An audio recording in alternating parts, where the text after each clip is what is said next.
Welcome to Overwhelm is Optional, the podcast for big-hearted, highly driven professionals who are ready to turn overwhelm into clarity, ease and joy. I'm Heidi Mark, the Gentle Rebel Coach, and in each episode I share insights, stories and practical tools to help you gently rebel against the pressure to push on through. Because you matter. How you are in the world matters.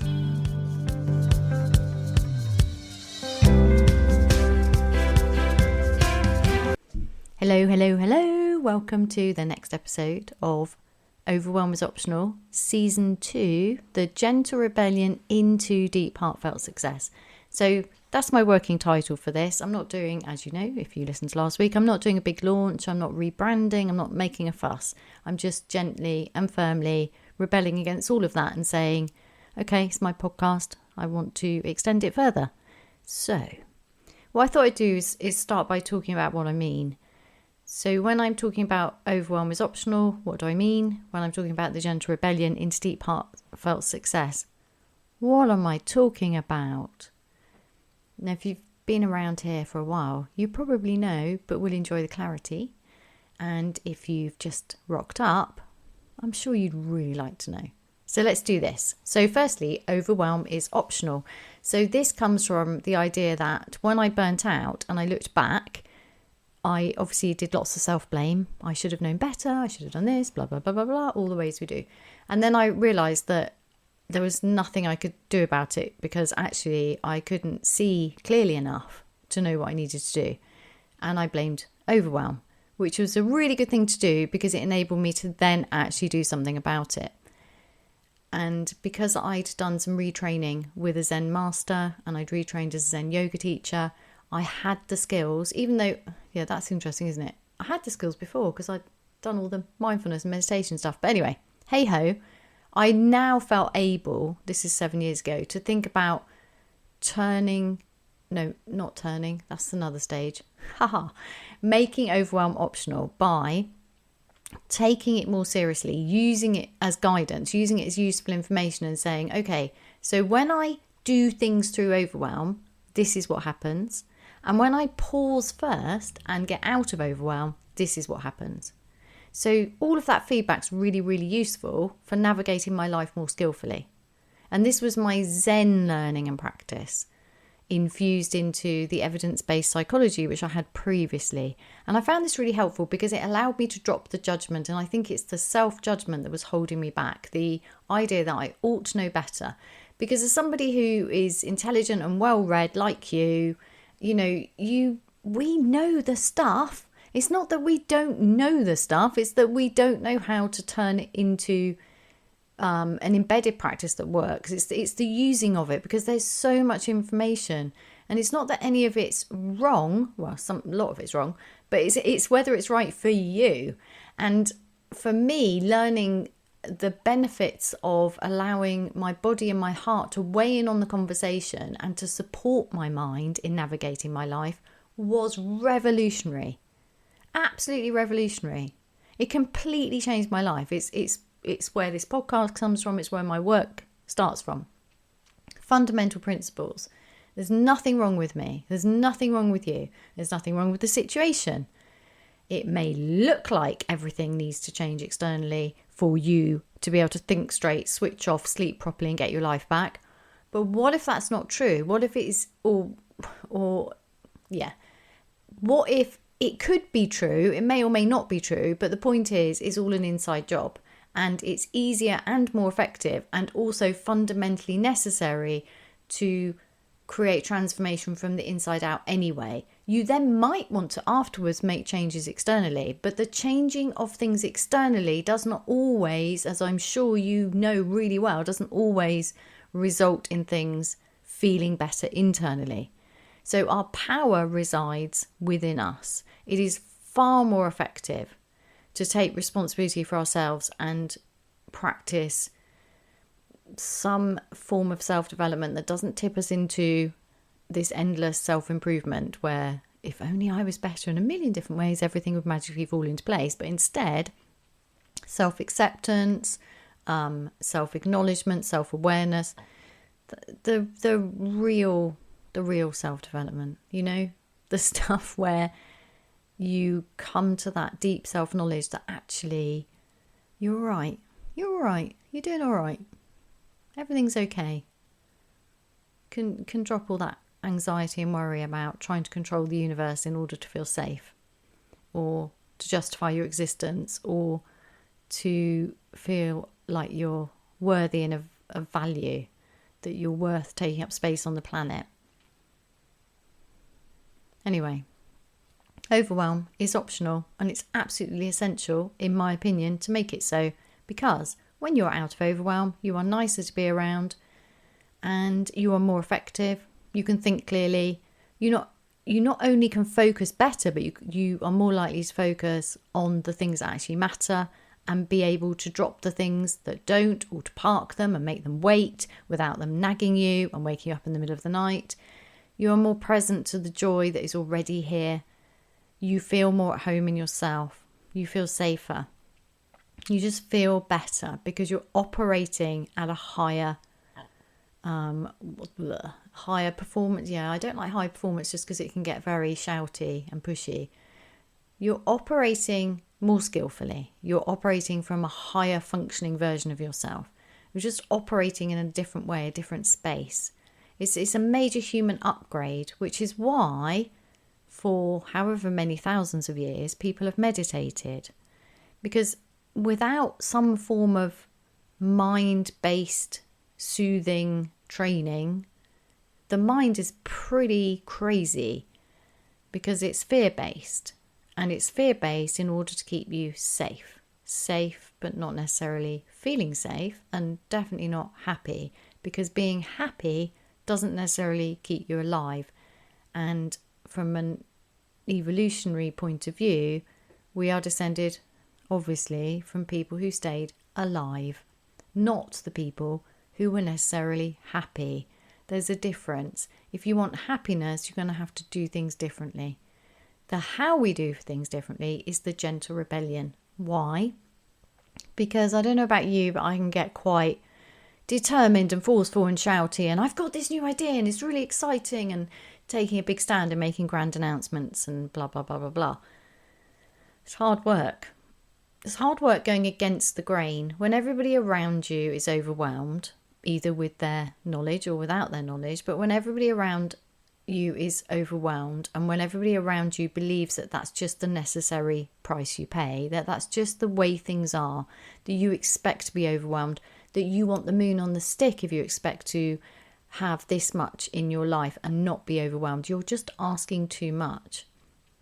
When overwhelm is expected and normalised, it is very difficult to decide to make it optional for yourself. Therefore, I invite you to gently rebel against the norm. To say, I still want a lot. I don't want to quit the things that I love and the things that I want. And I don't just want this and be able to handle it with peace and calm and less emotional reactivity. I also want more because I have big dreams. Of course you do. That's why you're here. This is a podcast for highly driven, big-hearted people, not for people who are happy just coasting along. That's for a different podcast. So gently rebelling allows you to do it privately, secretly, internally. It's not demanding for anybody around you. It doesn't require grand announcements, so you're not measuring yourself against failing. You're not thinking, oh, I said I'd do that and now look at me. I said I'd be calmer and now look at me. I'm all shouty, which helps drop the self-judgment, which is absolutely fundamental. It also is playful.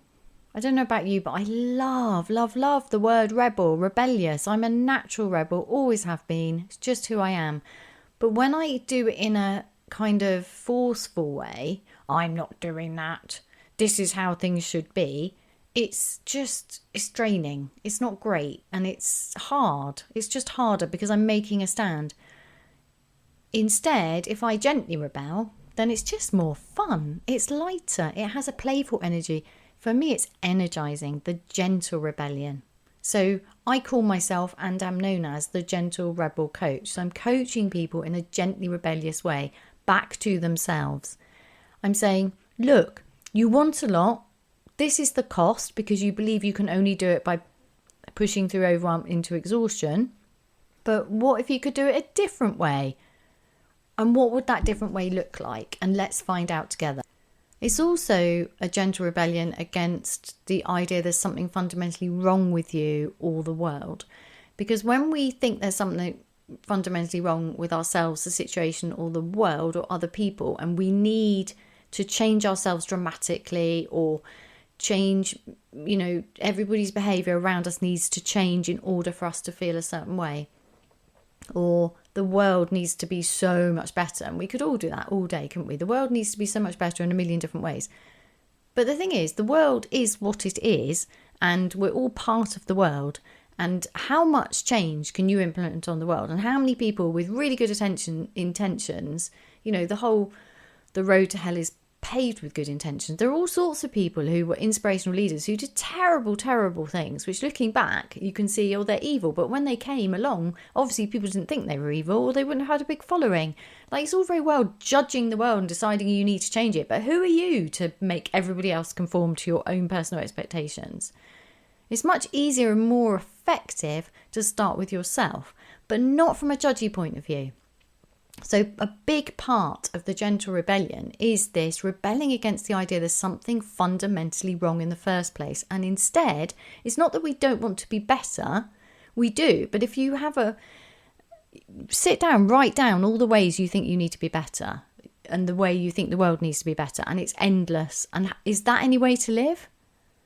I don't think there's any way to live. It's just no fun, because what we're doing there is we're noticing everything that's wrong. Well, of course we do, because that's how our brains are wired. They have that negative cognitive bias in order to keep us safe, but not necessarily happy. In order to feel more ease, joy, safety, security, fulfillment, all the damn good stuff that we assume we get by sacrificing so much and working so hard in order to be successful, in order to have that, we have to train our brains to notice it.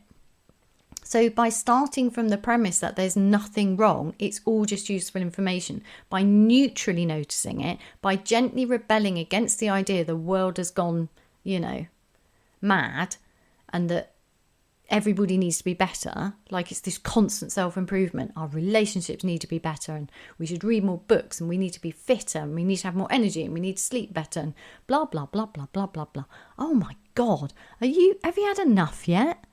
Seriously, how nice is it when you feel at home in yourself? How much nicer are you to be around? How much more flowy is your day? How much more easeful is your day? How much more joyful do you feel when you just go, I'm okay? Not just for a moment when the laundry's folded, or that project's finished, or that client's onboarded. Not just for fleeting moments, but more of the time, by choosing to notice. Because at any point, you can look at anything. You can just look out in the world, and you can choose where you place your attention and how you place your attention. And it is an act of utter rebellion to choose to notice the good when everybody's screaming about how the sky is falling in. It's a giant act of rebellion. But if you do it in a shouty way, you're going to get loads of crap back at you, and it's going to cost you. So you're not so likely to do it, because you're having to take a stand against everyone else. If everybody else is lamenting about all the terrible things going on in the world and how the world is just terrible and it's going to end, then, and you come in and say, and I get into trouble for doing this, actually. Now I'm saying this, I realise I just need to gently rebel a bit more. If you just dare to say, but actually, I did it the other day with somebody's, everybody loves to bash big businesses, right? As soon as a business, like coffee shops, right? How many times do you hear somebody say, oh yeah, we must go and support the local independent? As if the chains are terrible. They were set up by tyrants. No, the chain started as an independent and became really successful and employed more people and took on more debt and more risk and had lots of courage. And then they ended up everywhere. And then everybody loves to hate them because suddenly they're just, they're terrible because they're so successful. And we hate success, don't we? Do we? No, we don't. We love success because we're successful people and we want more success. Success is good. Employing other people is good. It's all good. There just seems to be this moral thing of, you support the weakling, the poor independent coffee shop. Now, Why? I don't know what that's about. And I personally think it's really sad. Now, I understand when you end up with a monopoly, that's different. And that's the rule. The rules have been rigged. Stuff's gone wrong there. There's some corruption going on, isn't there? If smaller business are crushed by bigger business. It's different when the best business wins because that's better for customers.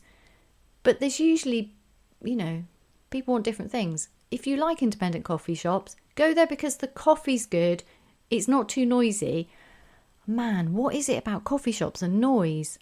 When I was at a networking event last week, I got talking to this architect and I asked, what is your favourite kind of building or something like that what did I ask? What's your favourite kind of building to design or something like that? Fascinating conversation. And he was the first person I've ever spoken to who's complete agreement with me about noise. Like it's so irritating to me that buildings are built with terrible acoustics. It's horrible. You can't hear people. And the place you come together to talk to people are the noisiest places, aren't they? Coffee shops, because the making of the coffee is in the middle. And it's really noisy. And now they don't wash up in a back room. They do the clunking and stuff next to the noisy coffee machine. God, it's loud.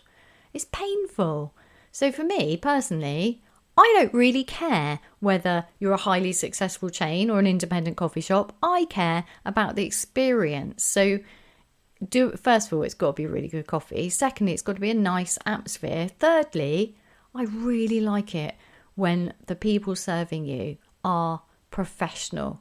Like they're grateful you're there. They want to serve you good coffee rather than that awful thing of like you're in the way, you're annoying, you're just another person to process. I don't like that feeling. I'm not interested. So for me, there's a whole other lot of criteria. I have no idea how I got into my rant. What was I talking about? Hang on, I'm going to pause and think about it. No, it's gone. If it's important, it'll come back. So let's get back to it. So making overwhelm optional matters if you want the things that you set out to achieve. The peace of mind, the clarity, the focus, the joy, the feeling of freedom, the feeling of having arrived, the accomplishment. Why? Because when your mind is overwhelmed, it's flooded. You flooded your nervous system with stress stuff, and it's a rubbish way to live. And everything's harder. It's harder to focus, and you tend to be more emotionally reactive. One of the first things I've noticed that goes is the ability to switch off and laugh easily. Have you noticed that? When you're really overwhelmed, it's just, just leave me alone. I remember when I was in my burnout cycle, even my beautiful dogs, it was too much because they're just so happy to see me. It's like, I can't cope with all of this stuff. It's too much happiness. So the ability to get out of overwhelm is a skill really, really worth learning. And the shifting out of the normal track to successful living, I say successful living with a little bit of playful jest there and maybe some inverted commas, from the normal traditional success, which seems to involve pushing through overwhelm into exhaustion, into what I'm calling deep heartfelt success, which is basically the version of success that you thought you were signing up for. It's the reason you work so hard. You just thought you'd have more choice and freedom and just more joy. Yeah, how is that working out for you? So the joy is there, the freedom's there, it's all there, but it's hidden under the overwhelm. When you make overwhelm optional, you get that, it comes through. So if you think about like a dirty window and then you clean it and you get a bit of light through and you get a bit more, it's a bit like that. So the more you step out of overwhelm, the more you get all of the things you set out for in the first place. But the journey from the overwhelm, exhaustion, traditional success into the upgrade of deep heartfelt success, how you get there matters, right? Because it's not a destination anyway, and how you do it is everything. So the how we are doing things when we get stuck in the overwhelm into exhaustion cycle is because we believe certain things. We believe there are limitations, so that we have to work incredibly hard to pass the point of sense into it, pushing through overwhelm, like your head's full of concrete, into exhaustion, because that's just how things are done. So if you're going to move out of that, there's some fundamental mind shifts and beliefs that need to move. But if you get too I found that if you get too kind of judgy about it, like I should be meditating, I should be exercising, I should be better at self-care, I should be better at compartmentalizing work and home, I should be spending more quality time with my partner and my children. Like all of the shoulds, I should be taking proper holidays, I should be making better use of my evenings, I should be, resting better at the weekends, having more fun, I should be more fun, I should be seeing friends, I should. That's not fun, is it? So what we do is we change the how from a list of things that need to be improved, this endless self-improvement list, this endless get better at list, this endless must read list, must listen to list, this must do all of these, habit stacking, amazing things. So I was in that, and that's how I managed to burn out while prioritizing my self-care, because I just added to my overwhelm. So we just changed the how to gently rebelling. So we're rebelling, we're rejecting it. It's a nonsense. That's so last year, darling. That's just not how we're going to do things anymore. And we're going to do it gently and in our own time, in our own way. And we're moving into more self-trust, more self-acceptance, more self-awareness, very important, and eventually more self-love. This is who I am. This is my previous adventure. And rewriting that in a way where you get the treasure of the mistakes, the errors, the things that you now you look back, you can see at the time you couldn't see, forgiving fast and furiously, and moving into deep heartfelt success, which is an adventure into claiming the very things that you've worked so hard for. The ability to switch off, laugh easily. Imagine when you get that back easily.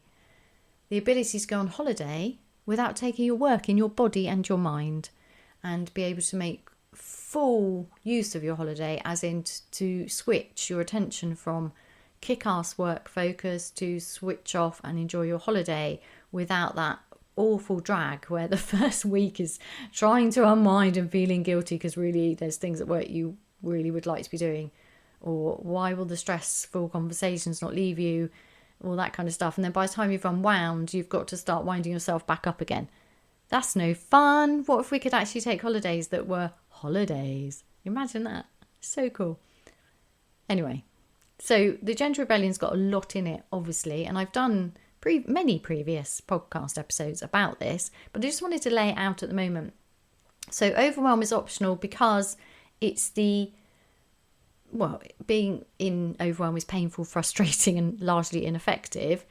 And getting out of overwhelm gives you more clarity, focus, and energy, and it's a more effective and skillful way to live. So it matters very, very much. So it's optional, as in you can learn the skills to make it optional. It's never going to go away, but you can switch it faster.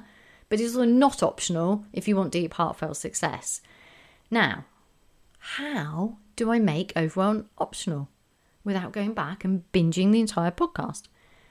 So this is roughly it. 1, become aware of your own overwhelm states. So I invite you to neutrally notice. That means become aware and then drop the self-judgment. Become aware of when you are overwhelmed and what it feels like to you. This matters because what you want to do is notice the difference between the two states. So when are you not overwhelmed? What does that feel like? What does it feel like in your mind? What does it feel like in your body? When you are supremely overwhelmed, what does that feel like in your mind? What does that feel like in your body? And when you're in between those, because there's various degrees of overwhelm, aren't there, which tend to increase as you push through. So just gathering the useful information. So what we're doing here is we're treating overwhelm not as a problem to be solved, but as useful information. And then you can use it. And when you use it, you can use it in an alchemy-like way. So then you can turn overwhelm into ease. You can turn overwhelm into more joy. You can turn overwhelm into clarity on purpose. Like a magician. Ta-da! So then what you want to do is once you've gathered your information about overwhelm and its states, how it affects you, what you want to do then is really focus on the cost. Because in order to motivate yourself to get out of overwhelm and to start living more skillfully, you need to be really, really aware of the cost. So we are more motivated to avoid pain than to seek pleasure. So really focusing, I would invite you to Write out all the ways that overwhelm negatively impacts your life. So for me, it would be I'm more emotionally reactive. I'm more likely to go into wailing banshee mode. I'm more likely to cry, not in a good way. I mean, I cry quite easily. I cry because I love people. I cry because of a flower being so beautiful. Yeah. So I cry quite easily, but it's not those kind of tears. It's the frustrated, pent up, because overwhelm's like this explosive. If you think about the energy that's in overwhelm, imagine if you could harness that and use that energy in a different way. But you see, that's seeking pleasure. You are less likely to do something about overwhelm by looking at all the ways getting rid of it or being able to turn it, make it optional would be good for you. You're much more likely to be motivated to do something serious about it if you can list the costs. So I invite you to list all the costs. And then once you've done that, I invite you to list the benefits of getting out of it first. Now, we're not looking at living without, we're not going to become Zen monks. Well, you can, if you want to be a Zen monk and go and live in a cave for 7 years, fine by me. That's not what I'm about. I'm about finding solutions for people who want to keep their full life, but make it better, upgrade it into deep, heartfelt success, where you get the stuff, you get the rewards you worked so hard for, the feeling of fulfillment and accomplishment, the ability to think straight and focus on what really matters to you, the ability to be present with those you love. So what we're looking at is being focused, more focus and satisfaction at work, and the ability to switch off, laugh easily, and be more present at home. That's what we're looking at. Because usually they're put in opposition, aren't they? You can either kick ass at work or you can be, lovely to be around at home and actually hear your partner speak. But what if they're the same thing and they're not in opposition? That's a whole nother episode. Let's get back to this. So 1, become aware of your overwhelmed states. It's all just useful information. Self-awareness matters until you don't know what you don't know. So make yourself aware of how overwhelm impacts you and when you're not overwhelmed. Really interesting to see when that will be. Notice the cost. Get really clear about the cost and also the cost of not doing anything about it. So if you carry on as you're carrying on, what will be the cost over the next month, year, 10 years, 20 years time? And then maybe if you want to, you could do the in Zen, there's the contemplation of death as a life enhancing spiritual practice. So if you imagine that you were at the end of your life and you were looking back and you hadn't done anything about the costs of overwhelm, what would be the cumulative costs? That's well worth doing. You've got to find the stuff out to motivate yourself. Next, notice the benefits of getting out of it before you do something. So I can teach you a method, or you can just go and sign up for the 1 minute mark, which is my 1 minute audio, which is a 1 minute practice to get you out of overwhelm. It's not actually designed to get you out of overwhelm, and if I tell you too much about it, it's actually unhelpful, which is interesting. So I'm not going to talk too much about it, but it's popular and it's well used, and people who've used it cumulatively over time, it has immediate benefits, and then over time it has huge life-changing benefits. So I invite you to click the link in the show notes and get hold of that practice and start using it. It's not designed to get you out of overwhelm, but it tends to. I'm not going to say any more about that. I'm going to be mysterious about that. Leave you with that one. But if you use the 1 minute mark before a meeting, after a meeting, before you go to write that letter or that email, before doing something, you can switch into that body mindfulness, body, mind, heart connected, so that you have the clarity to do things more effectively. In doing so, you tend to allow your nervous system to reset. It's really lovely. It's very grounding. We can use it in lots of different ways. I use it all the time. So I invite you to get hold of the 1 minute mark. So if you imagine that you can learn to switch from overwhelm into ease, overwhelm to ease, or overwhelm to joy, overwhelm to clarity. Imagine that is, once you're at that skill level, which doesn't take long, you are making overwhelm optional. And then what you want to do is notice the benefits of getting out of overwhelm before doing something. So ideally what you'd start to do is notice, oh, I'm really overwhelmed. I seem to be pushing through here. Pause, get out of overwhelm. Then do the thing. Notice the difference. You're going to do it more, right? So Learning how to switch from overwhelm into clarity and ease matters. And then when you've done that, you need to stay committed with the normal things. Discipline, commitment, courage, habit stacking, whatever your usual way of doing things is. And then really importantly, notice the effects of your practice. Because when you notice the effects of your practice, you gain momentum. You're like, oh my God, this is awesome. Why do I keep forgetting to do the 1 minute mark? Because you will. So you forgive yourself and you do it anyway. I think the forgiving yourself fast and furiously, a phrase I heard from Chase Hughes, who's I don't know what he is, I can't remember. Is he ex-CIA or something? Anyway, he does some really interesting YouTube stuff. But I loved his idea that you forgive fast and furiously. I mean, forgiving fast, I think I'd heard, but the idea of fast and furiously I quite like, but in a gently rebellious way, because furiously isn't gently rebellious, but I'm saying it with that gently rebellious energy. Fast and furiously. Forgive yourself. That doesn't mean that you're not taking notice of when you've hurt someone, or it doesn't mean that. It means that we get stuck, don't we, in loops of self-doubt, and we hold ourselves back because we're like, oh, I've messed up, and then we end up in a pool on the floor.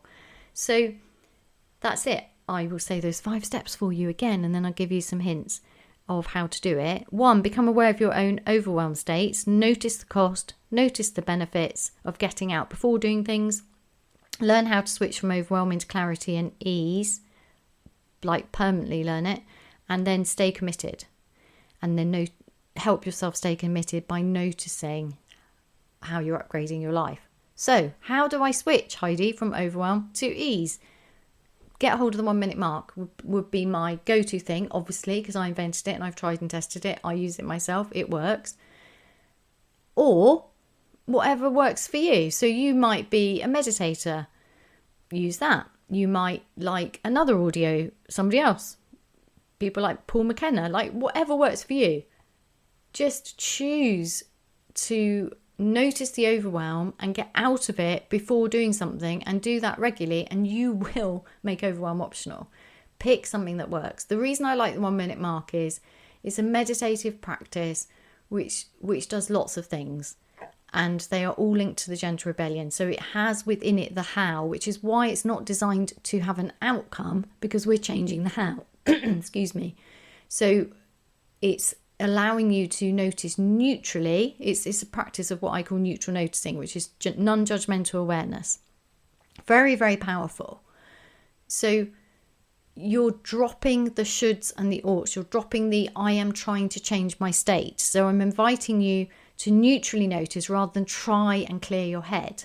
There's no trying. There's no trying to achieve. There's just noticing. And that is more powerful, in my experience and opinion, than trying to change your state, because you're practicing deep acceptance. This is where I am. This is how things are. Notice it neutrally. It's all just useful information. And however you are is however you are, and that's okay. And from that point, things start to shift. So you're practicing a rebellious form of meditation and self-acceptance. And it's very gentle and very powerful. So the link will be in the show notes, the 1 minute mark. Get hold of it. Give it a go. Not just give it a go. Commit to using it every day for a week. And, you know, if it's not for you, it's not for you. But it's 1 minute. You have 1 minute. So, and then if you want to know more about it, when you sign up, you'll then get an email. You only get 2 emails because I've changed how I'm thinking about email. I always find like there's this pressure to, you should be sending more emails. Like, I don't want to send loads of emails, because even if they're nice emails, if you send too many, it's like, oh my God, there's too many emails. I can't cope with them. So I've decided to attempt the gently rebellious email list, trying really hard not to clog up your email box with things you don't want. So just delightful emails when I have something to share, something to offer you. Of course, I'm going to try and sell you stuff. It's a business, and it matters, because selling stuff that you need is a gift when you need it and you want it. So I'm not going to not sell you stuff occasionally in an inbox, but I want my emails to feel like a delight, even if you don't want what I'm offering you. And I'm not going to be offering you stuff all the time, because there's no need. I'm a life coach. You know where to find me. I occasionally run courses. I have a membership. You know what I'm selling. I have books and I have lots of free stuff. So enjoy all of it. And when you're ready, come further into my world if you want to or not. The choice is yours. But yeah, I'm trying to send delightful emails that you just think, oh, so nice. So nice. I'm so glad Heidi wrote to me. Can you imagine that? I don't know. It sounds like quite a tall order because I have emails from people I've signed up with who I love, and sometimes like, please don't send me any more because as much as I love you, I can't read that and I feel guilty for deleting it. And then I do delete it because I think that's okay. They'll send me another one soon. It's all fine. Email marketing's just part of life and it does matter. And anyway, just some thoughts on that. Trying hard not to overwhelm you with emails you don't want. That's what I'm going for. Anyway, sign up to my email list and then you'll see how I'm doing with that. No, please do. Honestly, then I can send you delightful emails and things that you occasionally want to buy from me. So, where are we?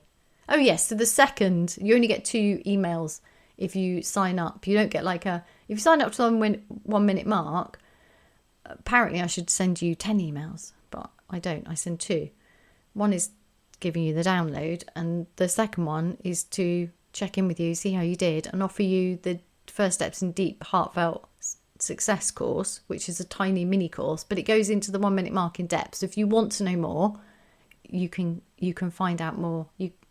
Know more, not have more. What did I say? You can find out more about the 1 Minute Mark by signing up to that free course, and that is worth doing once you've practiced with it first. Anyway, that's enough of that. I'm just waffling, I feel now. So once you've done those 5 things in a gently rebellious way, dropping the judgment, which is built into my methodology, now you're operating at the overwhelm is optional stage. And then once you start making overwhelm optional, what I find happens is once you're getting more ease and more, oh, thank God for that, you start after time, depending on how burnt out you were and how low your capacity was for all the joy and fulfillment, which is there all the time, then gradually I find that you shift into, now I'm ready, now I want more. And that's when we start venturing into deep heartfelt success. And we do that by still the gentle rebellion, but we just deliberately examine things. So we can, for example, look at how we're using our attention, how much energy we have, how we're focusing, what we're focusing on. Looking at willpower is one of the things we're going to be looking at in Q2 inside the gentle rebel space. Like there's lots of different things. Satisfaction at work. How do you get more satisfaction at work? How do you get more presence at home? How do you sleep better? Like there's lots of things, right, that you want.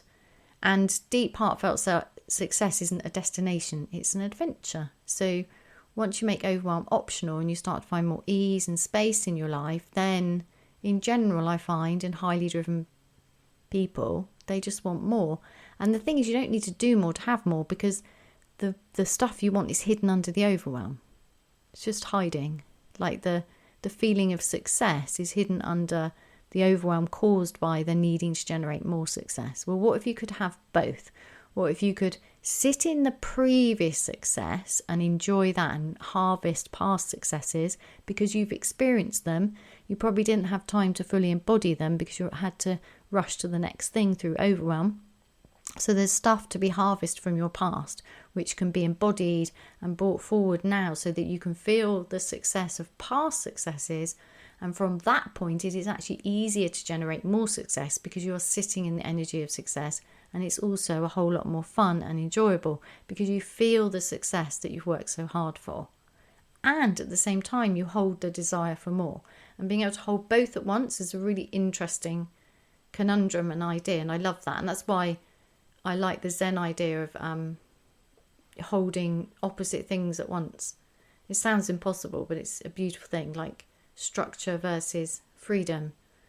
Well, you can have structure that creates freedom, or you can have structure that in the end you need to break in order to have more freedom. There's lots of juxtapositions you can play with there, but I really like the idea that to generate more success, you need to be in the energy of the thing you want to generate. And so why not look back and harvest the success, the energy and the feeling in your body of the success that you didn't really have time to collect on the way because you were so busy looking up the mountain and not resting and looking at the view. Anyway, that's my ideas about season 2. And it's also a really good in a nutshell of my work, very briefly. My work from the last, how many years are we now? Oh, what year is it? 6, 7 years? I don't know. 2026. How did that happen? Exciting times. But this podcast gives me the freedom to share whatever ideas I'm coming up with next. And I am gently rebelling against the idea that I need to make it really clear what this is about, and to stay within that.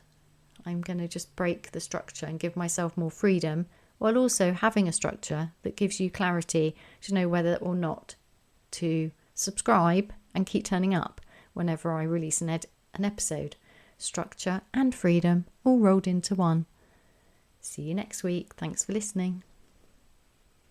Thank you so much for listening and for being part of the Overwhelm is Optional podcast. If you want to continue the conversation, please do connect with me on LinkedIn, Instagram or YouTube. Let me know your thoughts. I love hearing from you. And if you found this helpful, taking a moment to share, subscribe and leave a review would be much appreciated. It helps other people find the podcast.